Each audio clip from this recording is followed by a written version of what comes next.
Hola, bienvenidas y bienvenidos. Bueno, este es el video complementario teórico, el tema teórico miedo y ansiedad, y apoya el material ya disponible en el aula virtual. Hoy vamos a ver entonces un tipo de respuestas adaptativas muy relacionadas con las situaciones de estrés que vimos en el tema pasado. Por lo tanto, también van a estar relacionadas con respuestas del sistema nervioso autónomo. En ese sentido, el miedo tiene un tiempo de desarrollo limitado, está acotado en el tiempo, las reacciones de miedo, y en todas se puede presentar un potencial escape. En el caso de la ansiedad, la respuesta dura más tiempo en general y el sujeto tiene la percepción de que hay menos posibilidad de escapar. En el caso de la ansiedad se puede identificar un componente aprendido. Todos los sujetos de alguna manera anticipan que algo malo va o puede ocurrir. El desarrollo de modelos animales sirvió para hacer un estudio sistemático y científico de las bases neurobiológicas del miedo y la ansiedad. Están todos basados en la relación que existe con la respuesta de alarma. En general, el desarrollo de un ruido fuerte, en forma sorpresiva, inesperada, genera esta respuesta de alarma. Se dice que cuando aparecen este tipo de estímulos, estos ruidos, se observa que un sujeto salta, ¿sí? Saltamos. Ese tipo de respuesta de alarma está más amplificada si ese sujeto está tenso o angustiado. Los procedimientos para estudiar esto a nivel experimental en modelos animales fueron los utilizados en el condicionamiento de la respuesta del alarma. Allí lo que se puede observar es un diagrama donde existe una caja de condicionamiento, donde hay una luz, un parlante y una grilla metálica que puede ser electrificada, es decir, se puede administrar una descarga eléctrica. Y en ese contexto, en una primera etapa, el modelo experimental, hay una fase de entrenamiento donde se asocia un estímulo, en este caso la luz, a la descarga eléctrica. ¿Sí? Se producen muchas asociaciones entre luz y descarga, con lo cual el sujeto aprende a que la luz anticipa la administración de la descarga eléctrica. Entonces la luz se convierte en una señal de miedo. Luego, en los dos sectores medios y la parte de abajo del gráfico, se muestran los test. Los test pueden ser de dos tipos. Un tipo de test que se da en oscuridad, ¿sí? Que sería este caso, con la aparición por primera vez de un ruido. Y este ruido se presenta solo. Allí es donde se desarrolla la respuesta de alarma normal, ¿sí? Y luego hay otro tipo de ensayos de test donde, además de las condiciones de la situación anterior, se suma la luz. En este caso, la luz con el ruido genera también una respuesta de alarma, pero esa respuesta de alarma está amplificada, está exacerbada.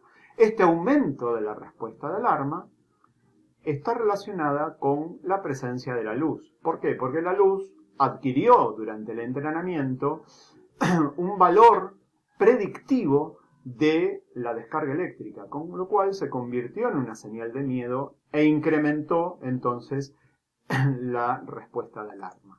Así, el aumento de esta respuesta de alarma respecto de los niveles basales o normales se utiliza como un indicio de miedo o ansiedad en estos modelos animales. Y es allí, en este tipo de modelos, donde se prueban distintos desarrollos de psicofármacos y se ve la efectividad de ellos para atenuar esta respuesta de miedo o de ansiedad. En el caso del nivel neurofisiológico, hay un área del sistema límbico que se relacionó tradicionalmente con la ansiedad, y esa es la amígdala. La amígdala es un área, como decíamos, del sistema límbico que evolutivamente surgió muy temprano en el curso de la evolución, con lo cual está presente en absolutamente todos los vertebrados. Utilizando el modelo anterior, en este caso en roedores, se dedujo que la amígdala era un área clave relacionado con estos miedos aprendidos. ¿Sí? Vamos a ver un poquito que la amígdala a nivel neuroanatómico tiene conexiones tanto con el hipotálamo para el control de las respuestas autonómicas, por ejemplo el control de la sanguínea, y por otro lado con el cerebro posterior, por ejemplo para el control motor de muchas respuestas, por ejemplo las vacilaciones, la inmovilidad o respuestas esqueléticas en términos generales. Los circuitos relacionados con la amígdala son muchos y hay uno que se sabe desde muy antiguo, que es el circuito talámico cortical amigdalino. El tálamo, la corteza y la amígdala están relacionados por vías circuitales a nivel cerebral, y esta es una vía que se conocía como la tradicional de procesamiento de todos los estímulos externos. Por ejemplo, Leduc, que es uno de los investigadores más autorizados en el desarrollo de modelos animales para el estudio del miedo y el condicionamiento de los miedos aprendidos, utiliza el ejemplo de una serpiente. Si uno está caminando por un sendero y aparece una serpiente, uno va a tener una reacción de inmovilización. ¿Sí? Bueno, esa reacción es una reacción inmediata que se da aún antes de uno percibir concretamente si lo que es serpiente o una rama o una raíz. Esos estímulos externos, ¿sí?, en general entran por el sistema sensorial y llegan finalmente a ser procesados por el tálamo. El tálamo envía señales a la corteza correspondiente, en este caso sería la corteza visual, ¿sí?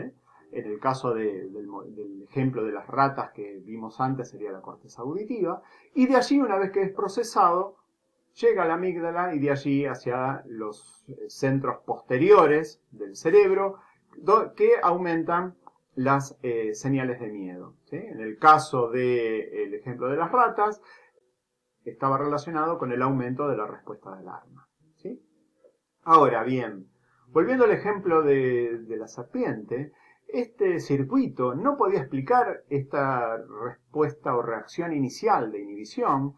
¿Por qué? Porque esa reacción se daba aún cuando no se había procesado a nivel cortical, tenía una información muy detallada, era una respuesta rápida. Entonces, de alguna manera, esa respuesta que tiene dos partes, una rápida y después otra diferida, esta respuesta en dos tiempos, hace unas décadas atrás, se descubrió que además de este circuito, del tálamo a la corteza y a la amígdala, había una vía directa de relación del tálamo con la amígdala. Esto podría efectivamente explicar esa respuesta rápida, esta vía rápida, que no requiere de un procesamiento más detallado de la información. Acá se daría el fenómeno de inhibición, del desarrollo del caminar, y después si esa información procesada por la corteza visual ajusta a lo que es la información de una serpiente, la información diferida va a determinar que efectivamente se pare en el recorrido y se retroceda o se eluda a la serpiente. Y si efectivamente se corrobora que no es ese estímulo una serpiente, sino una raíz, entonces sí se avanzará, pero digamos, en forma diferida llega esa información más precisa.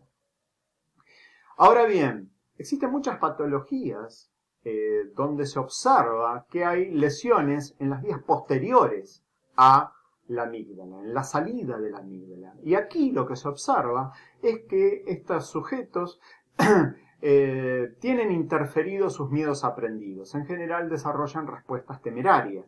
Bueno, pero para sorpresa no bloquean la respuesta de alarma, es decir, suprimen el miedo, pero no la alarma. Bueno, ¿qué pasa aquí? Es decir, en el caso de las ratas, por ejemplo, la respuesta de alarma se da con o sin luz. Este es el circuito de la respuesta de alarma. Acá se ve el circuito, digamos, desde la entrada del sonido al oído, todos los procesamientos por áreas cerebrales,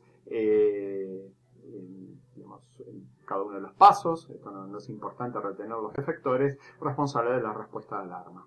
Aquí tenemos a la amígdala con el procesamiento del input visual y el input del estímulo de la descarga eléctrica, que, bueno, en la amígdala, cuando se da esta asociación, entonces la presencia de la luz puede llegar a aumentar la respuesta de alarma, estimulando la vía de este circuito a nivel de este núcleo. Tampoco es importante retener el nombre, es el núcleo reticularis, y de esa manera es que se incrementa la respuesta de alarma cuando se da este proceso de aprendizaje. Ahora, cuando hay una lesión, se inhibe esta respuesta de alarma porque se interrumpe la estimulación de este circuito, con lo cual ahí queda explicado por qué se daba esto. Otro de los modelos de condicionamiento de la respuesta no tiene que ver con la respuesta de alarma, sino con una respuesta autonómica. Acá se da en 3 pasos. Se da un entrenamiento donde en una caja de condicionamiento no hay una luz, sino un sonido que se da solo. Se mide la respuesta basal de la presión sanguínea y de la inmovilidad, ¿sí? En una segunda etapa, a este tono se le asocia un shock, con lo cual hay una respuesta al shock con un aumento de la presión sanguínea y de la inmovilidad. Y en una tercera etapa se da la presencia de un estímulo solo. Este es un test parecido a la etapa 1, pero con la experiencia previa de haber sido asociado a una respuesta, a un shock, la respuesta es aumentar la presión sanguínea y la inmovilidad. En este caso, el tono, como antes era la luz, se incrementó la respuesta de miedo o ansiedad. Bueno, haciendo ahora una integración de todo lo que vimos hasta ahora del circuito de la respuesta de miedo, este es el modelo de Ledoux, al estímulo visual, por el visual, ¿sí? Es procesado por el tálamo, de allí va a la amígdala o a la corteza sensorial correspondiente, otras áreas de memoria, de experiencia del hipocampo, en estimular a la amígdala. Esta es la vía diferida, esta sería la vía rápida, y luego cascada de respuestas, ¿sí? Bueno, y por último, lo que vamos a ver es algunas drogas que reducen la ansiedad. Bueno, el circuito GABAérgico está implicado en la inhibición, es un circuito inhibitorio. La activación de este circuito genera inhibición de múltiples vías del sistema nervioso, por ejemplo el adrenérgico, el noradrenérgico, que están incrementados justamente en la ansiedad. Hay mucha importancia de la inhibición para el correcto funcionamiento del sistema nervioso. Acá lo que estamos viendo es los receptores de GABA-A. Cuando se establece una respuesta de ansiedad, estos receptores están relacionados con la disminución de la ansiedad. GABA normalmente se une a los receptores y así es como se genera esta inhibición. Bueno, hay una droga que se llama benzodiazepina que facilita la adhesión de GABA a su receptor. Y es así como se genera un mecanismo farmacológico para disminuir la ansiedad. Bueno, Ya con esto espero que les haya sido útil y nos vemos en la próxima teórica.